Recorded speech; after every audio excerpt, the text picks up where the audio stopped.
Bonjour, naba abonné na biso nyoso ya Rimer de Kinshasa sango ya Congo, ba nyoso bazuli bako ya kolanda biso, le loto el suna banda kuna bino, kopesa bino actualité politique à temps réel. Dia yamboto kota na ba point ma biso ya mukolo ya lelo. To ali kopesa na no message na biso au nom ya batu nyoso basalaka éveil patriotique, ya ba parlementaire de Bunyoso na procureur général ya mboka na biso ya sika na ministre ya justice ya sika. Tozali komituna pourquoi tisikoyo ba dossier sensible ya justice ya enquête ya UGF ezali ko traîner. Biso toali kozongela nzela parce que toali komona keno batu bali ko aider chef de l'état te. IGF a sali musala na ye, IGF a dénoncé, mais justice pourquoi jusque là ozali trop long? Dossier ya Bukangalozo oyo kutu ekozala parmi ba sujet na biso phare na po ya liboso ya mukolo ya lelo, parce que toali na ba information, il y a quelques ba sénateurs oyo déjà ba contacter ba li ko proposer bango $6,000 par chacun pour non lever ya ba immunité parlementaire ya Augustin Matata Mponyo. Nani azali à la base ya manœuvre wana? Un sénateur ya FCC. Pour na lobaki na bino bien, sur 100% ya ba sénateur na biso 50 bazali suite na ba dossier sale. Nini yango ali ko freiner? Nali ko senga na ba ministre na biso ba mandataire botikana no makambo na bino ya kozala na sympathie na batu wana. Parce que les loso qui va laisser aller mususu ya likoya ezali compte tenu ya kozala sympa avec ces gens-là. Alors batu wana bali batu o ba travailler pendant 18 ans na mboka na biso.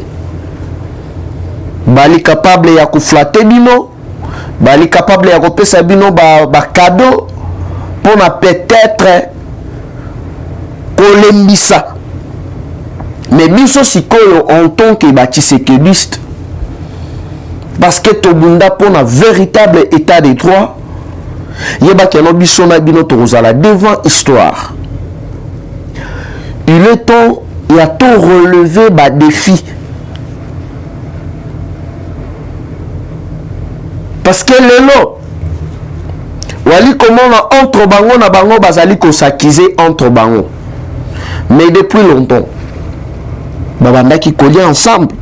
Le moni Albert Yuma koloba ko s'attaquer na Matata Mponyo. Meye mokope. Ce qui le loge Camille, ils alli parteur. Yuma contribué na bato basali pena échec ya Camille. Mutu azalaka ancien gouverneur ya Katanga. Ayebile pourquoi? Camille les alli parteur. Mais lelo toali comment na kenan IGF ali ko sala musala. Les warriors tous allez vraiment ko sentir binoté. Quelques warriors bazali ko pesa déjà ba bilembo moko ya malamu. Neti ministre ya finance Nicolas Kazadi ba proposition à ballon na niveau Assemblée nationale. Merci pour avoir désactivé ma carte visa ya bato o babandaki ko zombon. Il y a l'état. Bato bazala ki na accès ya ko zombon solo ya l'état. Toali komona keno na secteur na ya finance azali vraiment véritable maillot jaune pour na chef de l'état. Parce que ali ko sala musala na ye ndenge et sengeli. Mais toyena no na makambo etali justice mère tozali koyoka yo te ba dossier ezali ebele sensible ozali wana ozali mutu ya société civile biso posa na biso ezali keno ba dossier nyonso sensible ensemble na procureur bo travailler en collaboration tous les bateaux oyo ba détourner ba mbongo dossier ya Willy Bakonga ezali na niveau nini akosamba mukolo nini plus de 1500 écoles fictives ya catholique ba école catholique oyo ezalaki na balusu ya paye pendant 2 ans ba bénéficiaire na ba avantage nyonso ya gratuité ya enseignement ba dossier wana ezali na niveau nini parce que tokomi na posa ya ba action sur terrain sur le plan juridique et kotombola lisusu mandat oyo ya chef de l'état maintenant toali kotala keno IGF après 6 rapports IGF a mené banquette na ye asali inspection na ye aye apesi bino bakombo ya bato oyo bali kodetourne bambongo batambo mwamba bamatata mponyo mais toali komona keno justice ezali un peu long mais botelema alors que makambo neti ya bukangalo tellement na mutu ayebi keno il y a eu bel et bien détournement tambo mambala kati ya Sénat bayebi bien keno mbongo ebima wana ya kodésinfecter na no Sénat na parler du peuple bango na Janine ti lelo na yebi te mbongo wana ekenda wapi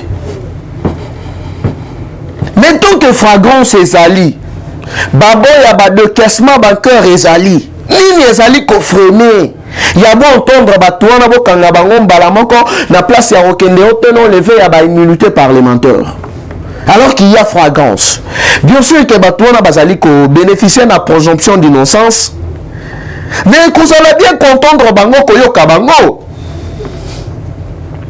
pourquoi ba dossier sensible yali kokende kaka donc zigzag justice ebandaki malamu mais tomoni que la justice sikoyo okomi kolimba alors biso en tant que bato tozali kosala éveil patriotique même si tozali minimiser bato mosusu bali kosala bakabale ya badécourager biso batindela biso en coulisse bato baatake biso mais biso tokolimba na kodénoncer te mais puis nali commettre en garde yo mutu ozwi contact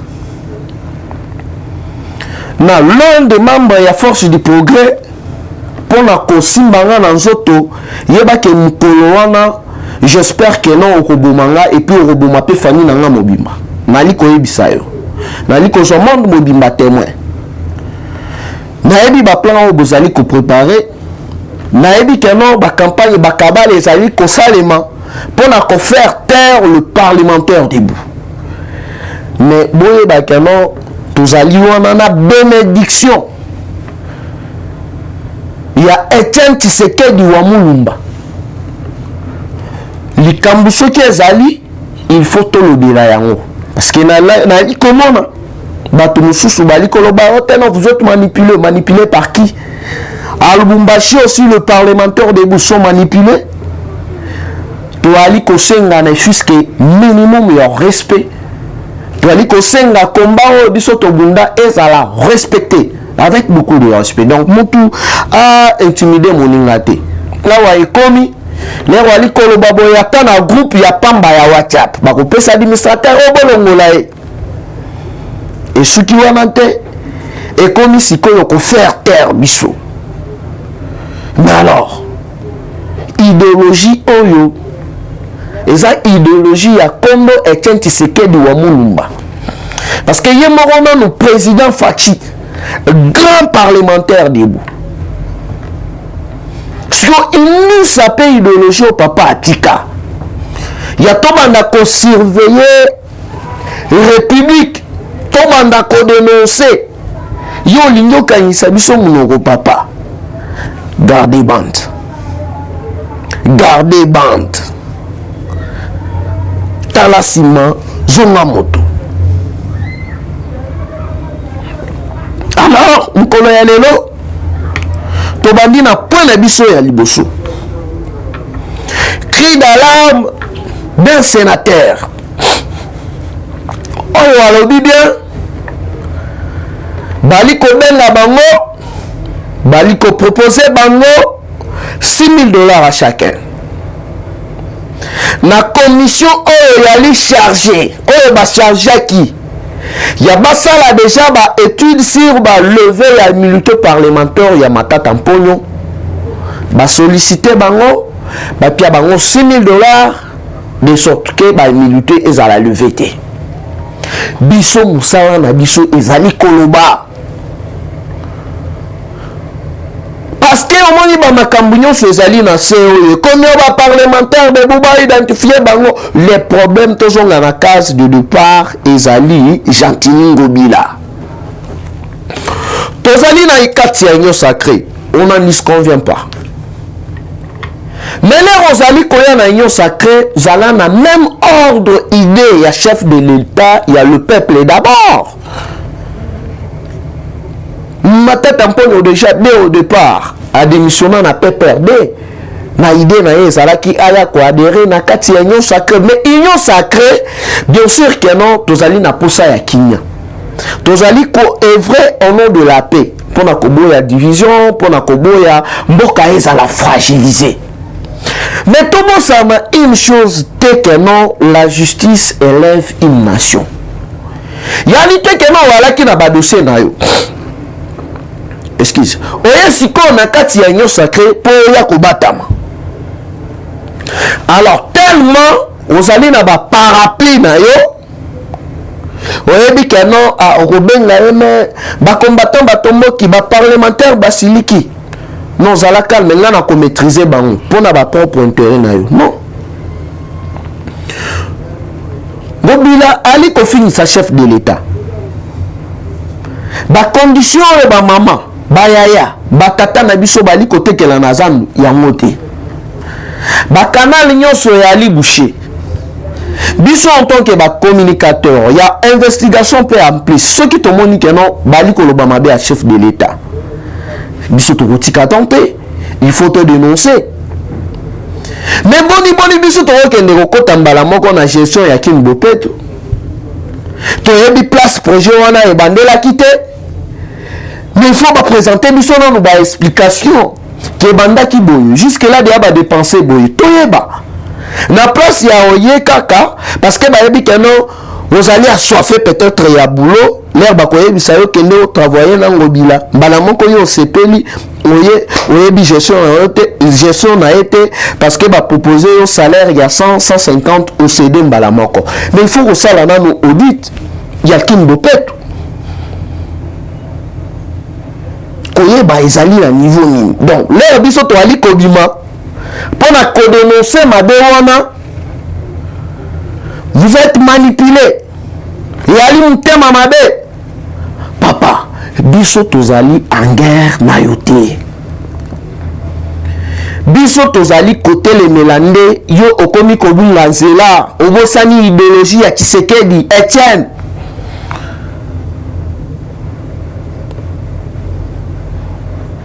Parce que c'est cellulaire, na kati ya ba cellule. Plusieurs, sur 100% na koloba 85 bazali dessus. Donc seul batu batikali bazali ko résister, c'est le parlementaire debout. Mais l'air yo ozali cadre, il y a eu de pèse.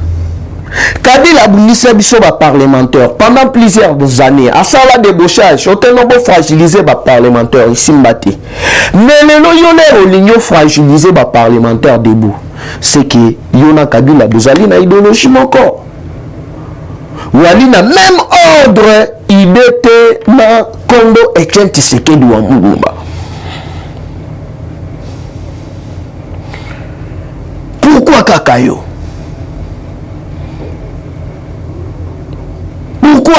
Pourquoi kakayo? Parlementaire debout. Et comme ni balai, bao babete la rayo maboko. Nabiso bato toali ko défendre ba valeur. Les montards également. Force du progrès également.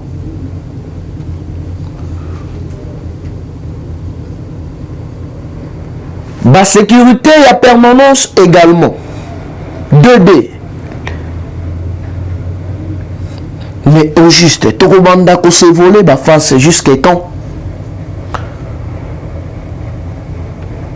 Le parlementaire de Lubumbashi vient de faire une déclaration. Toaliko se sentir délaissé. Toaliko se sentir oublié. Pour Nani. Ils sont aussi manipulés. Mais maman, l'air yo ozali kopé sa bana valeur te. Mutu ya libanda kopé sa bango valeur te. Et là, esengaka dialogue kosolola elikaka te. Lelo soki tokomi na niveau oyo ya kiano tata mokonzi batu nyonso bambuma nyonso ya mabe bazali écarté parce que a initié consultation ya koyeba souci ya moko na moko. Mais ezate lelo oye olobi les parlementaires de Boubou edenga te to arracher 70%. Biso nyonso tokozala na ba cabinet te. Ba poste ezali kutumila parce que parlementaire de Bois c'est la grande chose te. Il y a liboso na ko reconnaître combat na e. Il y a mi balé eza na ba parlementaire mususu bazali na ba projet na bango ya mike na ba secteur rebellé, élevage, ba service traiteur.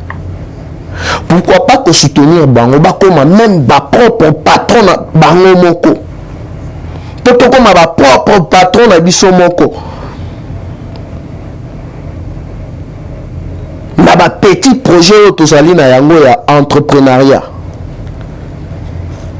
Mais même yango akopesa yo ne fiske litoi ayukayo. Parce que biso nyonso tokozala kaka na ba ministère te biso nyonso tokozala kaka ba misala te mais eza na façon mususu ya ko créer pe to comme ba propre boss na biso. Tout soit kaka exemple. Parti et sombika ka peut-être 50 bis ya pamba. Donc concurrencer peut-être Transco. Mais na cadre ya parti. Barobanda okata ba billet ba chauffeur. Mais sur 100% je suis sûr que 30% et rejoignant nos boulot.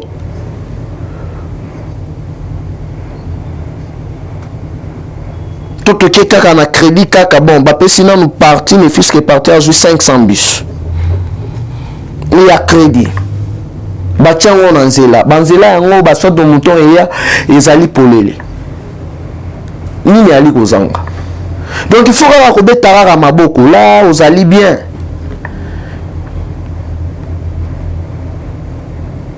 Là, vous allez moi na malamu. Là aussi, quand il y a défendre l'intérêt général.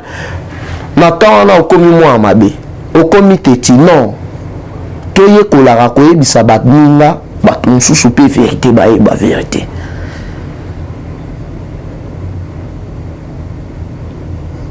Donc, c'est un peu ça. Oui, la rabiso babilo mobo ya kotombo la pena ba potate. Donc, ministre de la Justice. Procureur général, tous allez na posa tout monde clair.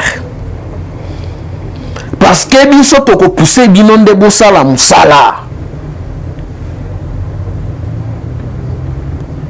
Toko pousser binon to sa to bosala musala. Papa Tshisekedi atangisa biso démocratie. Donc il est passé les parti morobo et sentiment et à la raté. Toi libana ya papa moko, maman moko. Mais là ya papa, maman. Là moko soki alinga bunga, il faut tout motiver, total isaye, papa bon te bato oh, zuba banda ko betela yo maboko tala, bazali ko bomisa yo. Et le mot salinga lelo pasi. tata moko zauti ko voyager na avion moko ya entreprise moko ya mboka na biso na avion wana ndenge to ali koloba boye ezali na panne ezali na aéroport ya Goma tisiko nanu bato boali chargé ya logistique ya présidence. Mais pourquoi Borotika, chef de l'État, a voyagé na ba risque moko ya likolo tina niveau wana? Mais ali na bato oyo bazali na domaine wana oyo bayebi yango malamu oyo bali ba combattant ya première ère na ba États-Unis na ba Europe partout dans le monde ils sont là. Mais bakoya peut-être na ba projet wana baya bakutana na présidence mais okomona bato mosusu bafandeli ba dossier pour nani balingi kaka ba continuer na ba mafia mais boali ko exposer chef de l'État.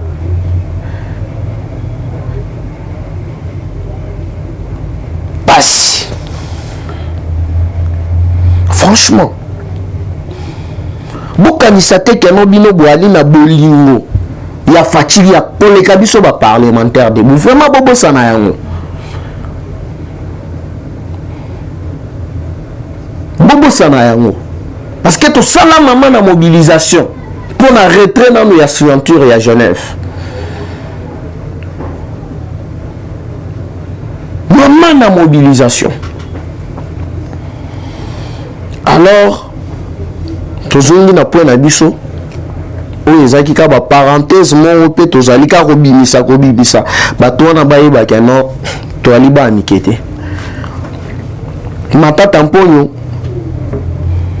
aza koprepare mama na kabale oyo bazali babongisi $6,000 na chaque sénateur pour baboya kolongola ye ba immunité parlementaire. Mais ça déjà na ba sénateur mususu oyo basimamaka na esprit ya mokishi oyo ba dénoncer yango déjà yango toali kosenga na procureur toyebi nanu façon nini ba sénateur wana bazalaka eli biso totomoka parce que UDPS tobimisa ta sénateur mon côté biso UDPS tozata na sénateur mon côté tozana été donc à part balien na biso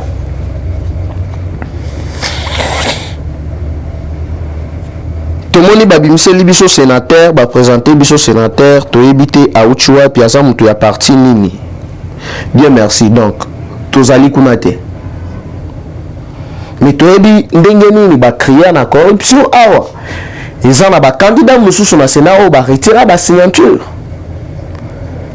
tozali na mama Eugénie oyo azali l'équipe propre ya Kondo Tshisekedi wa Mulumba abima sénateur te menani azalaki à la base alors que tozali na 12 députés na kati ya assemblée provinciale qui trahit qui point d'interrogation ceux qui te lobby bana wana bazali manipulé bana wana bazotinda bango mais l'air toujours bas risque il y a qu'on retirer signature à Genève l'air toujours bas risque il y a qu'on sensibiliser gratuitement je le dis bien pour la makambu ya Rosar Malonda l'air toujours bas risque il y a qu'on mobiliser qu'on sensibiliser pour pas destituer Jean-Marc Kabunda le président Jean-Marc Kabunda Kabunde oyo batikela émission pa ya Kondo Tshisekedi wa Mulumba Jean-Marc Kabunda Kabund ya ko mema parti na pouvoir de na kati ya Sénat abengani bato ebele wana ba se retrouver libanda ya Masolo parce qu'il était là on a beaucoup d'estime pour naie parce que yepé a respecter biso ba parlementaire debout parce que Azali seul au banoma par Kondo Tshisekedi wa Mulumba et Nazali ko se rappeler na congrès à l'époque ba mususu kutubaya na kati ya congrès te mais ye aya malgré Azalaka menacé à l'époque mais ayaka quand même on n'est pas là mais procureur général de la République yo musala na yo zali ko créer ba dossier neti déjà ba corruption boy ko kende na Sénat wana ba conseiller en matière juridique la chef de l'État neti ba makambu ya boy o sénateur o ba boy levé ya militaire et puis nga na rosenga na makambo ya ba levé ya militaire parlementaire wana s'il vous plaît excellence ba Tulukwebo sénateur nyonso oyo akovote oui na bulletin wana bokomi sénateur akoma pe kombo na ye toyeba nani azali ko appuyer impunité nani azali ko favoriser nani azali ko protéger ba miyibi donc na bulletin de vote pena ya ba levé ya ba militaire wana sur autant de participants mutu oyo akovote oui akomi pe kombo na ye sénateur Songolo Mpakala bon toujours par exemple donc sénateur André Kimuta alobi non même si c'est impossible mais akomi pe kombo na ye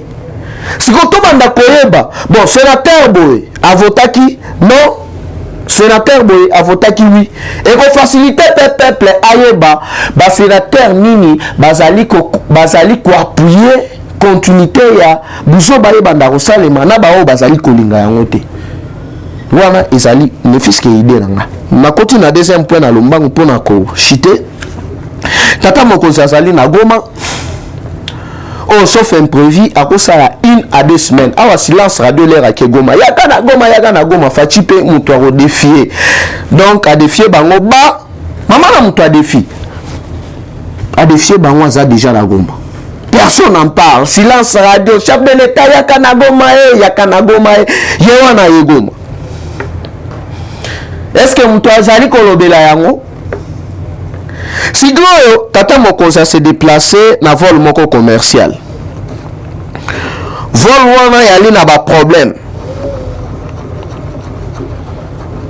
Qui siko eza na mabele parce que fallait que longo Goma kende Lubumbashi eza na ba problème moko technique. Donc il faut ba revoir yango. Bato batala ka makambo ya logistique ya présidence. Musala nini boali ko sala. Parce que wana ezali risque. Ta bino boza wana ne fiske ozo mbongo ocha na poche ne biso to na posa to mona fati. Bilongi oyo etekama deja ezali na banguna ebele oyo bakana kabiso o ba menasa kabiso. Na musala oyo to ali ko sala. Même si ezali na ba oyo ya biso bazali ko ignorer musala na biso. Mais na ba matinée bali ko tanga ba kombo ya bato mususu oto ebi bien que non à l'époque basalaki ba kabiliste mais biso to bandaki quand même ko zo courage wana ya ko dénoncer mabe aussi lisi pe boyola ti kagul ou camoufler l'air moko la li palete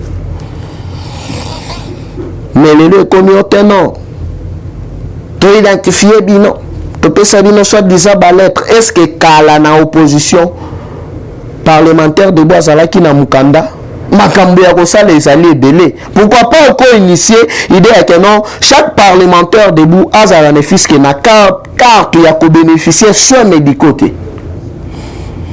nali kobela il y a 2 jours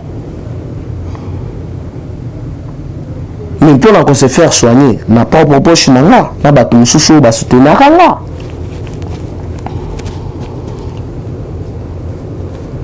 donc bon Bolukanga ko offenser bisoté. Chef de l'État a commis na niveau ya Goma. Boyebi bien tata mokonzi otaki kobenga ba officier nyoso bazalaki na ba fonction te bazonga na Kisasa. Mais awa lisusu fatia oti koza mama na décision plus de 35 officiers d'où 21 généraux et 14 colonels. Les traîtres na kati armée na biso na niveau ya Sud Nord Kivu na Ituri donc ndenge ali boye ba désactiver bango babuki bango et puis so tali ba force na bango ko bandeko ya Kagame na kati armée na biso ba se retrouver ki ndenge nini dango tata mokonzi na kosenga déjà ngonga yango yo batu o bazali chargé na makambo ya ko sala conception ya bateni ngonga yango donc bato o bazali na front bazala na teni mususu bato o bakendaka patrouille bazala na teni mususu parce que eko faciliter bino siko boyeba nani atekaka nani atrahiraka nani pata munguna wana arozala na complication koyeba te o teni ezali ya terrain to ezali ya patrouille ezali ya front ba accélérer makambo nyonso wana ekende na lombangu parce que tozali na droit ya kobakisa lisusu bolamu na bolamu nyonso tu yo osala déjà na mandat na yo kobakisa yango lisusu makasi po ete 2023 tozala na majorité na kati ya Assemblée nationale na Sénat. Toza na posa ya ba adhérents ba ya ba adhérer. Tozali ko mobiliser batu ba ya ba adhérer na parti. Mais l'air batu wana bazali koya, batu wana bakomi ko subir ba injustice, batu wana bakomi ko subir ba discrimination. Autrement bazali soi-disant ba 100 jours. Soi-disant ba 20 jours. Mais question quand on a tout à chaque jour. Bon sosiko tie aya a adhérer à la vision du chef de l'État parce que les Rosalie déjà co-adhérer à la vision du chef de l'État obligatoirement Rosalie déjà na idéologie à le peuple d'abord. Bato bazalaka na idéologie à peuple d'abord c'est déjà du tshisekidisme. Ils allaient déjà qui combattant. Bon sosiko aza ya combien de jours point d'interrogation. Ba ti lukwebo o ya vota fatite. Même si tu allais na kati ya yon sacré. Azali à combien de jours point d'interrogation. Tu allais kosinga pesa biso respect. Respect ezali réciproque. Donc pesa biso respect. Donc musala o tozali kosala. Tu allais kosala ya ngonanu na cadre ya intérêt général. Et tellement pour na ko faire plaire individu. Non. Tu allais kosala na idéologie ya tshisekidisme. Na idéologie ya tshisekidisme. Tous allez qu'on sensibiliser, qu'on mobiliser, bah toi na baya, bah apporter mes formes à bango. Na tata mokonsi.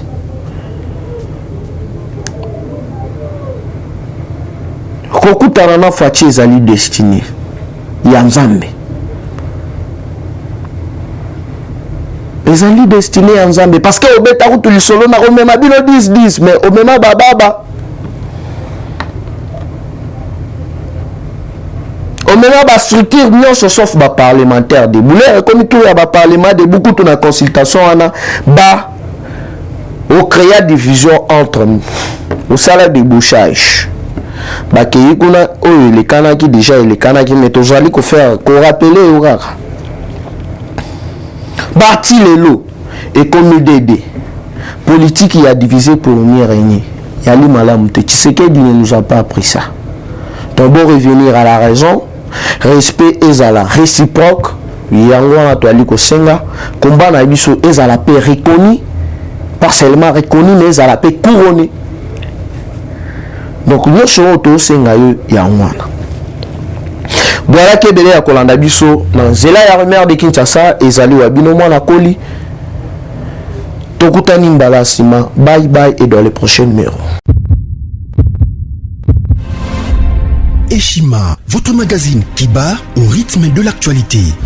Édition spéciale, au cœur de la lutte contre les détournements des fonds publics et autres faits de mégestion, l'inspecteur général des finances Jules Alinguete est la pièce maîtresse de la stratégie antifraude de l'ère Tshisekedi. Expert des finances, en moins d'une année, Jules Alinguete a su dire halte aux détourneurs, dénicher les fossoyeurs de l'économie congolaise et déjouer les stratégies de vol des deniers publics au point de devenir le symbole de la lutte contre la corruption en RDC. Interview exclusive du numéro 1 de l'UGF. Mission de l'UGF, innovation apportée à l'inspection générale, les confidences des résultats d'enquête, patrouille financière, à qui l'UGF fait-elle rapport, qui donne des ordres à l'IGF, comment contrer les immunités parlementaires, les observations faites dans plusieurs provinces. Des révélations sur le dossier Bukanga Lonzo, retransmission en direct des matchs Léopard, exonération et compensation, le rôle de l'UGF dans les régies financières, IGF est-elle justifiable devant la justice? Plusieurs questions soulevées et confidences de l'inspecteur général Jules Alinguete Kei à lire dans ses numéros spécial Finance. Focus, la direction générale des impôts a réalisé une grande performance en mobilisant 1100 milliards de francs congolais en avril, dépassant largement les 637 milliards de francs congolais leurs assignés grâce à son directeur général Barnabé Mwakadi Mwamba. Bonieme Ecofo-Lucien récompense le mérite de ses agents et cadres dans les buts de continuer à maximiser les recettes. Découverte. Ministre de l'Emploi, Travail et Prévoyance Sociale, Claudine Ndouzi M. Kembe est plus que déterminée à matérialiser les actions prioritaires de son secteur telles que présentées par le Premier ministre Samalou Koundé devant les élus nationaux. Nation, Dr Jean-Jacques Mbungani Mbanda est médecin expérimenté pour relever les défis sanitaires en RDC. Catastrophe naturelle, Nirangongo, 19 ans après, les larves ont de nouveau coulé. Parité, Antoinette Nsamba, ministre des Mines au cœur de la révolution minière. À lire également interview de Noël Chani, tribune Jean-Pierre Alumba et plusieurs articles d'actualité générale. Retrouvez l'intégralité du magazine Eshima dans les kiosques. Eshima Magazine, un nouveau standard d'information.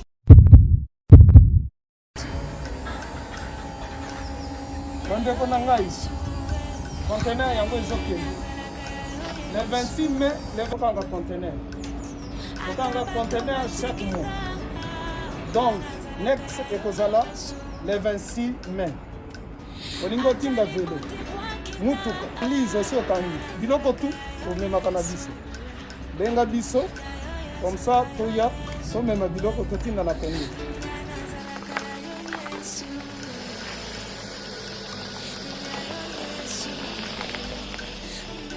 Bandeko kari yango oyo touti kozongo ezokende Kinshasa. Ozana mutuka pesa biso ezoke. Merci. Le 26 mai, mosusu okwende. Il y a 2021 otozana. Donc tosalaka chaque mois. Oza besoin na carton benga biso. Biso munene yango. Moyenne yango. Bobo moyenne. Yango. Na carton na biso ya muke. Dans la 3 dimensions. Onyo solingo tinda benga biso tozozwa ba vélo, tozozwa ba valise, mituka tozozwa. Donc eloko tout tozomema na Kinshasa. Merci beaucoup.